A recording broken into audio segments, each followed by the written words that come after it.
So in this video, we're going to talk a little bit about springs and elastic energy. Now, hopefully you've already done the spring activity that was on your class website, and you saw a little bit how that type of thing works, which will give you a little background in this.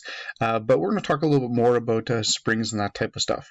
Now, when people think about springs and elastic energy, two things that often come to mind are, of course, springs and, of course, things like elastics, which are two really common things used to store elastic energy. Now, elastic energy is actually a really awesome type of energy for lots of things.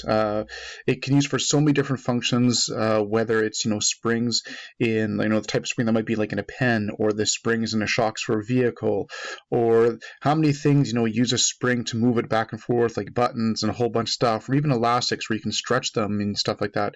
And these are the two things that most people really think of a lot when they think about elastic energy.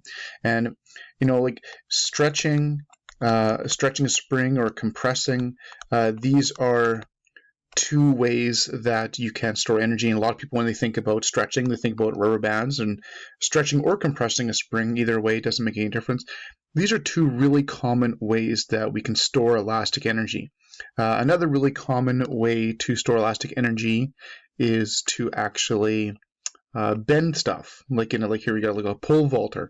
So you can actually bend stuff as well in order to store elastic energy, whether there's a pole like this, or maybe it's like a hockey stick, or which flexes when you use it.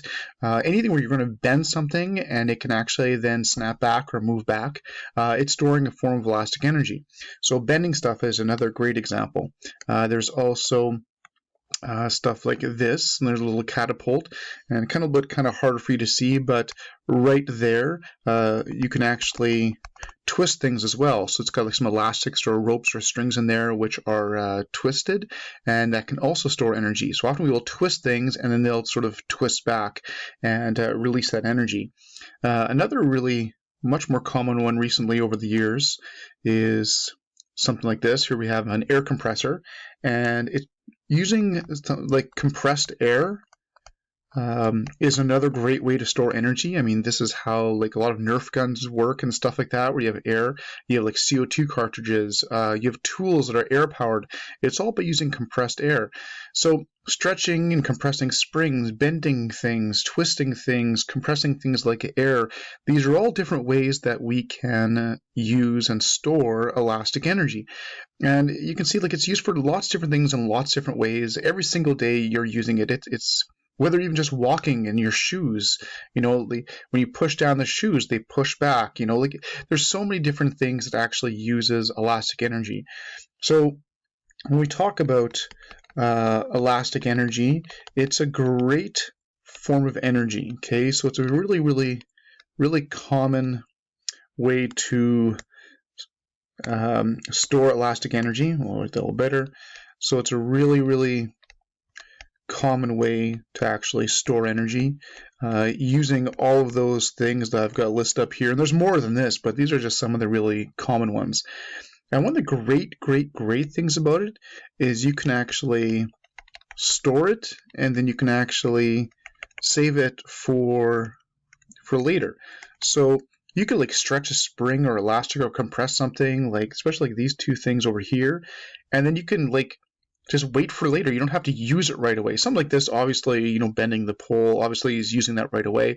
But you could twist something, compress air, you can stretch, and you can actually save it for later and use it for whenever you want. Okay, it's also very portable. You can, have an air compressor. You can compress the air. You can throw it in a vehicle, drive it somewhere else, and use it somewhere else. So it's super portable. You can save it for later. There's lots of different things you can actually do with it. So it's really handy. Also, like pretty much any size, like really large applications for it, really small ones. There's tiny little springs and tiny little elastics. There's even like a lot of buttons and keyboards have little tiny pieces of metal or plastic that bend when the keys get pushed up and down. And it's lots of different applications. So it works really well for lots of different things. Okay. Now, when you guys did your little lab type thing, and you did an online simulation, you saw how elastic energy works, that type of stuff. One of the basic fundamentals things that you guys did is there was a graph and there was a force distance graph. And often for springs and elastics and that type of stuff, instead of using D for distance, you typically use an X value. Sort of distinguishes it a little bit in terms of being a distance for a spring or elastic, because it's not actually necessarily going anywhere. Like looking at a D sort of implies that it's actually traveling a distance from one place to another. So it's often really common to use the X for that type of thing.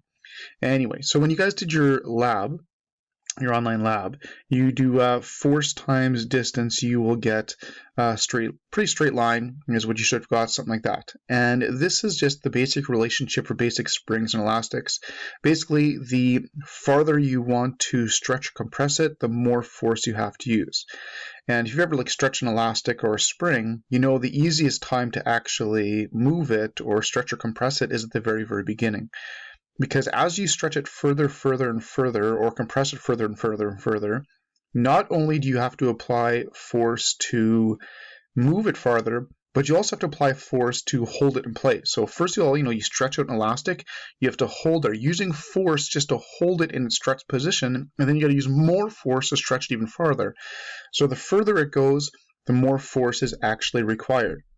So you get a nice linear relationship, and of course the slope for this is your K value, which is the spring constant, and that was in that online activity lab that you guys did.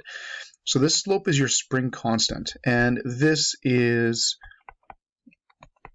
connected to Hooke's law for springs and elastic devices. Now this is just a basic, very, very simple linear type graph. So it's basically y equals mx plus b. The b is 0, goes to the origin. And so if we sort of do the formula for it, force would be equal to kx, and that's it. So that's how you can calculate how much force is required to extend or compress a spring or elastic, just F equals kx. So it's actually pretty simple. It's not that big of a deal. Now, the other thing that we can look at in terms of this is we can actually apply other things as well. We can try and find out the energy that is actually in the spring. Now, you guys have done energy and work and that type of stuff already, and the work to compress the spring or extend an elastic, whatever you want, the work done would be force times distance, and this is of course stored as potential energy. So this is the potential energy that is stored inside the actual spring. So if we sort of piece this together a little bit, the work to compress or stretch a spring would be FD. Now you've got to be a little bit careful because this right here is the average or constant force. And when you're using a spring or elastic, the force is not constant. The force is going to change as you extend or compress it farther. So gotta be a little bit careful with that. But what we can do is we can actually work with this a little bit. If we want to find the average force, that would just be the maximum force used just cut in half. So this would just be that maximum force that was used just cut in half divided by 2, and we would multiply that by the distance, and that would give us the force that was actually, the work that was actually done to move the elastic device. So if we sort of work with this then, this is also the same force. This is the force up here. We can actually take this right here and we can actually put that into here. Now the other thing is that distance that we're talking about, that is also the x value. That is how far we are stretching and compressing the spring. And if we sort of put these two things together, we've got that divided by 2. I'm just going to pull that out as 1/2. And then I've got, instead of writing the force, I'm going to use the kx. So that is going to be my kx. And then instead of d, I'm going to write x again. And then you get 1/2 kx squared. Okay, so this can be used to calculate how much work or energy is stored inside of an elastic device if it's stretched or compressed, like a spring or elastic or something like that. So relatively straightforward expression, very similar to the kinetic energy one with the 1/2 and the squared over here. And as you can see, that x value is really important. as you stretch or compress it further and further, it requires way more energy and way more work to actually make it function the way it is. Now, another way we can actually look at this is similar to what you guys have done before. If you go to FD graph, you guys have done this before, that the work is actually the area under the graph. So if we would calculate the area of this, that's another way to find the work in an FD type situation. So if I did that, it's just the area of a triangle, 1/2 base times height, right? Well, the base is your x value. That's your x value. The height is the maximum force that was used, and we can piece it together this way. And you can sort of see this will end up being the exact same thing that we had over here. So this is going to just be, we got the 1/2, we got maximum force, and we've got the x value again. And then you could do the exact same substitution for maximum force as being kx, and you'll end up with the exact same expression that we had over here. So basically there's two ways to calculate how much energy inside of a spring. You can do F equals kx to find the force, then work equals FD. It's got to be careful that this force right here has to be the average force. You got to cut in half. Most people just jump to the 1/2 kx squared if they can, and then calculate the energy that way. And then what you can do is you can take that energy and then apply to things. This can be turned to kinetic energy. Maybe it does some other kind of work. Maybe it goes to gravitational potential energy. There's lots of different things that energy can go to. So it's just another type of energy, and then that can be connected to other types of energy conversions.